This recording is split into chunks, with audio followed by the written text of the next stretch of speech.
బస్సులో ప్రయాణిస్తున్న మహిళకు ఫిట్స్. పెద్దపల్లి జిల్లా కేంద్రానికి చెందిన కోమల అనే మహిళ పెద్దపల్లి నుండి ధర్మారం వెళ్లే బస్సులో ప్రయాణిస్తోంది.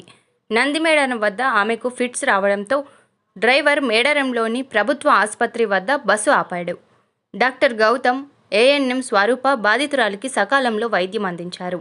అనంతరం ఆమెను 108 వాహనంలో మెరుగైన చికిత్స కోసం జగిత్యాలకు తరలించారు. పీహెచ్సీ ఫార్మాసిస్ట్ కృష్ణ, విమల్, ఇతర సిబ్బంది పాల్గొన్నారు.